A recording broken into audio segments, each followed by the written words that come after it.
We are elected members of Parliament. All ministers serve this House, not Sky News and the BBC. Everything he has said this afternoon is total nonsense, obfuscation, avoiding the question. He doesn't have any answers. It's disgraceful. I asked him, Mr. Speaker, about the two-child benefit cap. He's talking about the Kremlin. He's saying everything he can to distract from the mess he is making of our economy. The chamber erupted in chaos. The Prime Minister stood exposed, his admission of powerlessness echoing through Westminster. What happened next wasn't just another political spat. It was a turning point that revealed the true state of British democracy. Before we dive in, hit that like button and subscribe to stay informed on the real stories shaping Britain's future. Now let's break down what really happened. Every Wednesday at noon, the House of Commons transforms into something extraordinary. Prime Minister's questions isn't just a parliamentary procedure, it's political combat at its finest, where reputations are made and destroyed in real time, where a single misstep can define a career. Recent months have shown us something remarkable. Keir Starmer, the man who won a landslide election victory, is fighting for his political life week after week. The leader who promised stability and competence now finds himself under relentless assault from multiple directions. Kemi Badenoch fires from the right, Nigel Farage looms from the viewing gallery like a political spectre, and even his own backbenchers whisper about caretaker prime ministers. December's final PMQs session before Christmas revealed the pressure cooker atmosphere that now defines British politics. Badenoch opened with surgical precision, attacking Starmer over his admission at the liaison committee that when he pulls governmental levers, nothing happens.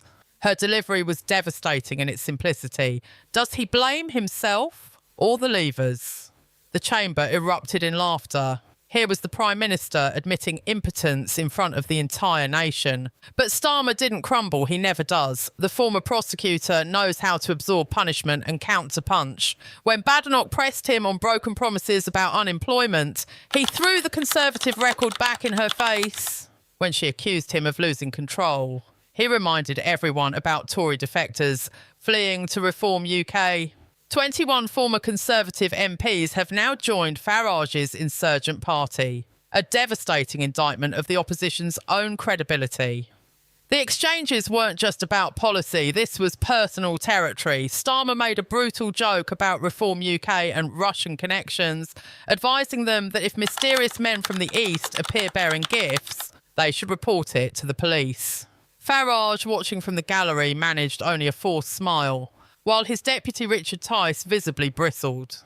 The reference to Nathan Gill's conviction for accepting Russian bribes hit its mark perfectly. Yet beneath the theatrical combat lies something more significant. These aren't just politicians trading insults. Every question, every answer reflects genuine battles over Britain's direction. When Badenoch challenged Starmer on doctors' strikes, energy bills and tax rises, she wasn't just scoring points, she was articulating real concerns facing millions of voters. When Starmer defended his employment rights bill against claims it would cost businesses billions, he was fighting for Labour's entire governing philosophy.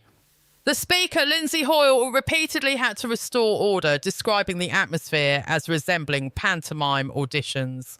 MPs from all sides heckled relentlessly. The traditional decorum of Westminster had given way to something rawer, more desperate.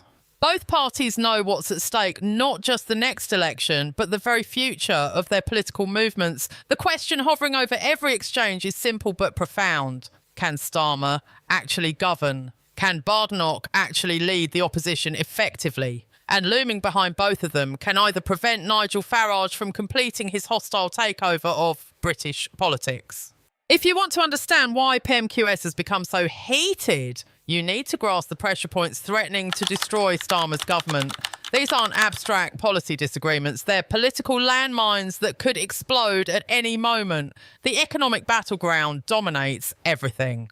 Rachel Reeves, the Chancellor, delivered a budget that was supposed to demonstrate Labour's fiscal responsibility. Instead, it created a firestorm when Office for Budget Responsibility forecasts revealed public finances were actually better than Labour had claimed. Accusations of deception began flying. Badenoch seized on this mercilessly. asking whether Starmer believed that when an organisation descends into total shambles, the person at the top should resign. The implication was unmistakable. Starmer's response, tepid at best. He talked about being proud to lead the party at budget, about inflation coming down, about protecting jobs. But he couldn't hide the fundamental problem. His Chancellor had been caught exaggerating the scale of the financial crisis Labour inherited. When Badenoch pressed whether Labour MPs were now describing their leader as a caretaker Prime Minister, the chamber fell uncomfortably silent. Even Labour backbenchers looked unsettled. The Employment Rights Bill represents another flashpoint. This flagship legislation promises to transform worker protections, sick pay from day one, stronger tribunal rights, enhanced maternity provisions. It sounds progressive, even compassionate. But Badenoch has weaponised the government's own analysis, showing it will cost businesses £5 billion annually. In an economy struggling for growth, can Britain afford this? Starmer argues it's about fairness and dignity. Badenoch counters that it's economic vandalism disguised as compassion. Then there's the scandal dimension. Tulip Siddique's resignation as city minister amid foreign corruption allegations created an excruciating moment for Starmer. This was the minister responsible for anti-corruption policy, now under investigation by Bangladesh's Anti-Corruption Commission. The irony was almost too perfect. Starmer's warm words of support for Siddique contrasted sharply with his blunt dismissal of former Transport Secretary Louise Haigh months earlier, raising uncomfortable questions about consistency and judgment. The China spy scandal added another layer of embarrassment when a prosecution involving alleged Chinese espionage collapsed due to insufficient evidence. Starmer faced withering questions from Badenoch and former Security Minister Tom Tugendhat. How could the government fail to provide necessary evidence? Starmer's defence that Conservative ministers had been too soft on China when they held office felt like desperate blame-shifting. Badenoch and James Cleverly were visibly shaking with fury at the accusations. Meanwhile, Nigel Farage sits in the viewing gallery offering a running commentary on both parties' failures. His very presence changes the dynamic. When Labour backbenchers attack reform as economic vandals, Farage simply grins. When Starmer warns that Farage wants to exploit immigration problems rather than solve them, Reform's polling numbers remain stubbornly high. Traditional political attacks aren't working anymore. The pressures aren't just coming from opposition benches. 7 Labour MPs lost the whip for voting against the 2-child benefit cap. And though Starmer eventually lifted restrictions on child poverty, those rebels have shown that internal dissent could fracture his majority. When MPs feel emboldened to defy the Prime Minister, leadership becomes infinitely harder. The heated exchanges at PMQs aren't just Westminster theatre. They're symptoms of a deeper crisis in British governance. What we're witnessing is the collision of impossible expectations with harsh political reality. Starmer came to power promising change after 14 years of Conservative chaos.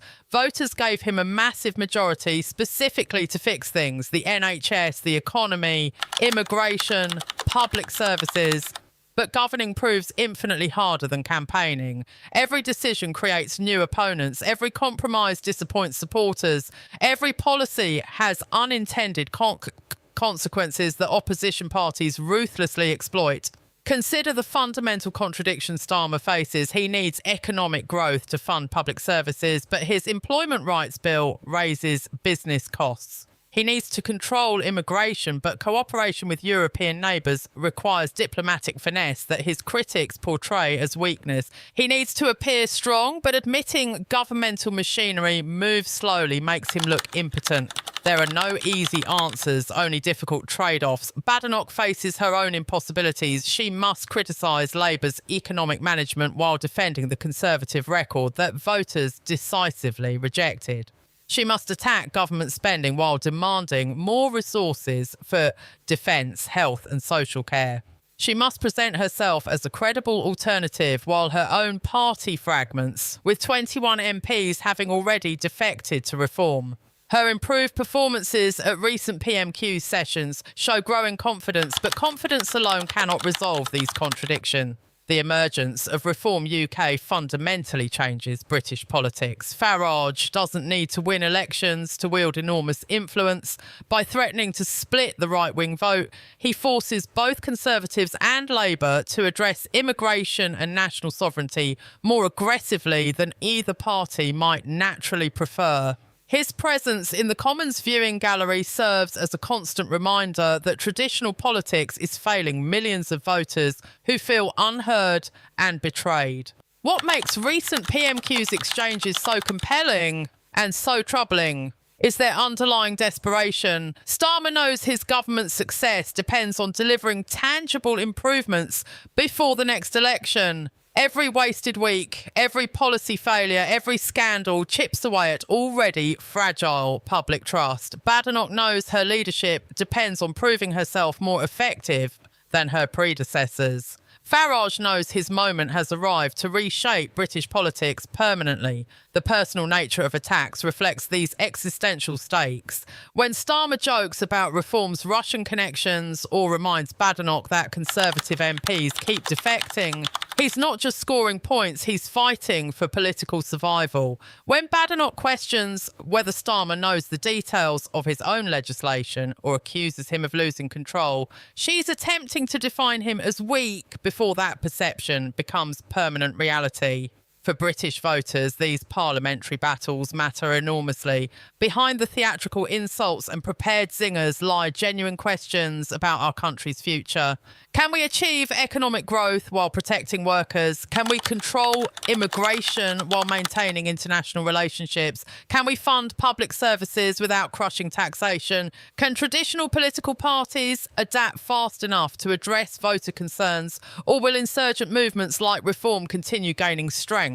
The heated exchanges at PMQs don't provide answers to these questions, but they reveal how desperately our political leaders are searching for them and how uncertain they are about what they'll find.